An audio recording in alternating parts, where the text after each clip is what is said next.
Alright, people, so I figured I would tune into Smackdown to give it a try, since it is a week before WrestleMania, and also because some people have been saying it's a better than Raw show. So, was it better than Raw? Well, let's find out. So we have Shane McMahon and AJ Styles cutting a promo here. I mean, it was decent.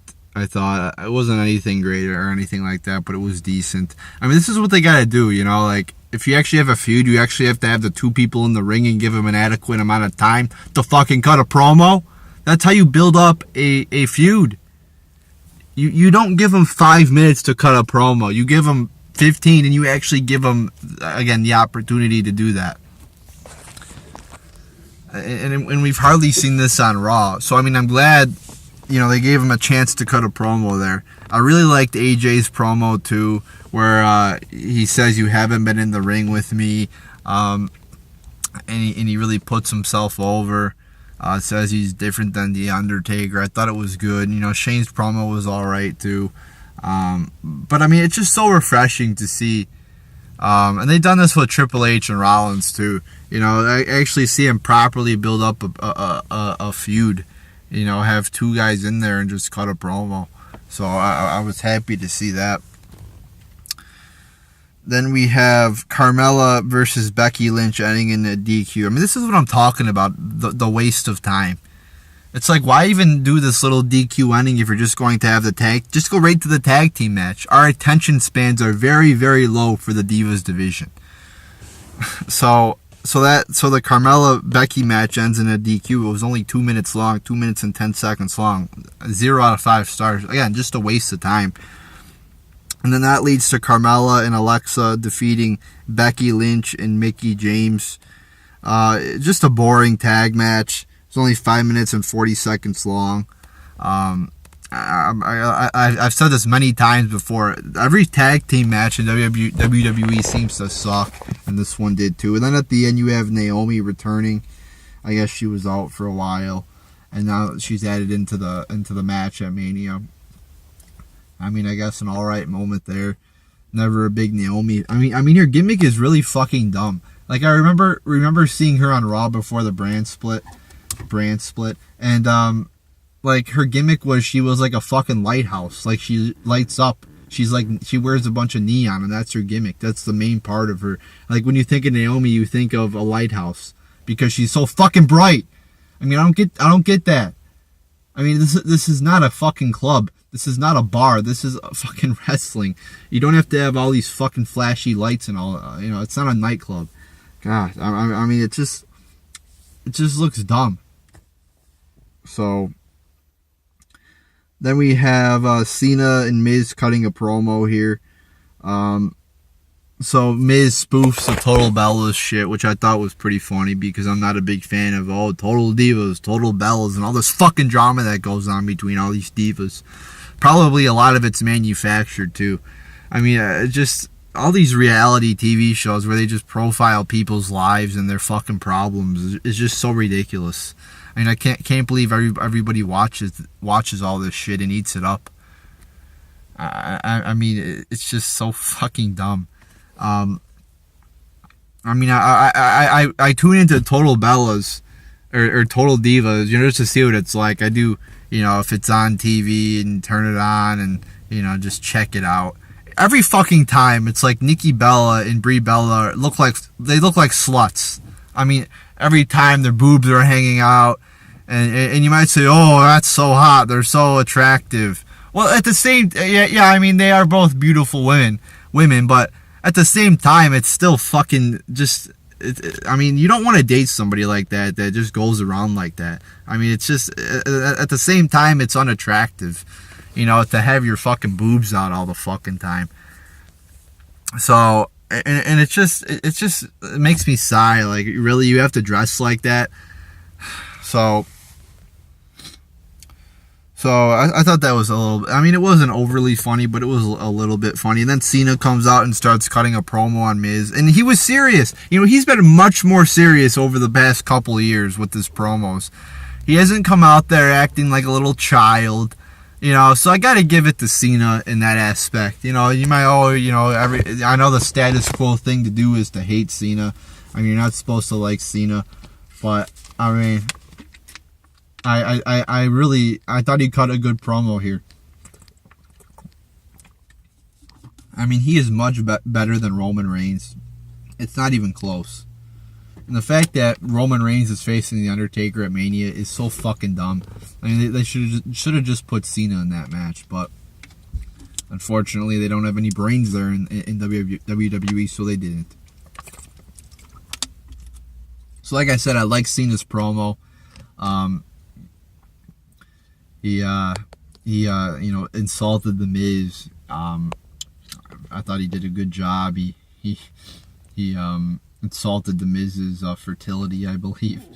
And yeah, I thought he had a good rebuke to The Miz. And it was long, too. Long! Good! I mean, I'm glad. I mean, again, this is something that they need to do on Raw. Enough with the fucking 2-minute promo bullshit. Enough with the 5-minute matches. I mean, the longer something is, the better it is.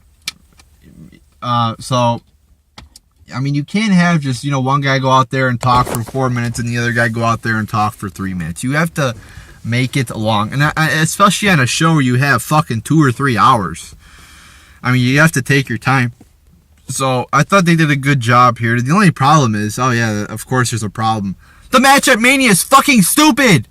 You put a fucking guy who you build, who you've advertised as like your Superman for the past 15 years. I mean, Super Cena, who you've put over like almost everybody, who you've shoved down our throats for the past 15 years. Yeah, at the same time, he is talented. I mean, you got to admit it. And I am enjoying him more than I used to, I will admit. But I'm just trying to understand this by WWE's logic. I mean, you put Cena, who's like he's probably the most recognized guy in the company currently. By just, your average person out there, who's a wrestler. Oh, John Cena. Everybody knows John Cena, right? You put him in a fucking mixed tag match. I mean, when's the last time you had a good mixed tag match? Never. You put him in this bullshit mixed tag match. I mean, it's just a disgrace to see, a guy like Cena in a mixed tag match, but at the same time, you have Goldberg, who has hardly even been here in the main event. I mean, it just makes no sense whatsoever. Oh, and he's 50 years old, by the way. So I like the promo, I will say. Then we have a 10-man tag match between all the guys in the Andre the Giant Battle Royal. Just a clusterfuck for the most part. I mean, it picked up at the end a little bit there, but I mean, for the most part, 10-man tag matches are usually not good because everybody has to tag in and out so quickly because you got to give everybody a little bit of time to show their, to wrestle. You can't leave anybody out. And this match is only 7.5 minutes long, 7 minutes and 35 seconds long. So, I mean, it was boring to begin with. The last minute it picked up. So, I gave it 1.25 out of 5 stars. Then you get your main event, Bray Wyatt defeating Luke Harper. It was only 5 minutes long, which I thought was not adequate amount of time for a main event. So, you have... it was obvious Bray Wyatt was going to win. So, it was 5 minutes long. Like I said. And then at the end, I thought this was dumb too. So first off, your main match for SmackDown, obviously, because it is for the championship, is Orton versus Wyatt. First off, I'm not happy with that because I don't like Orton. I think he's a talentless wrestler. But then I see what's their big build to that match tonight? What do they do to build up to the match at Mania?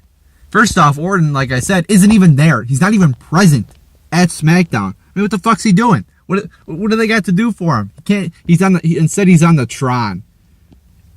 So they did this thing where Orton burned down the Wyatt compound, I guess. I saw it on YouTube.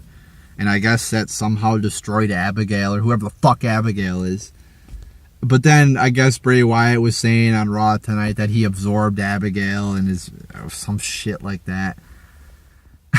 And then Orton takes his fucking cross, his crucifix, and sticks it into the ground at the Wyatt compound, which is burned to the ground now. Oh, and I also saw Bray Wyatt was putting the ashes of the Wyatt compound on his face. I mean, what the fuck? I'm pretty sure it's a health hazard.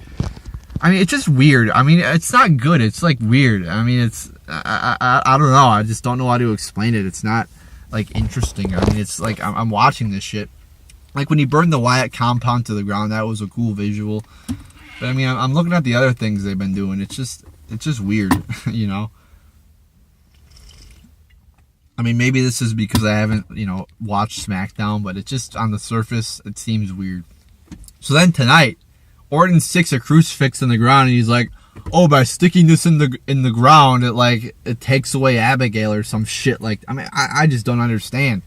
I mean, you're not even on Raw, and you stick a cross, probably a plastic cross in the ground that somehow takes away Bray Wyatt's special magical powers.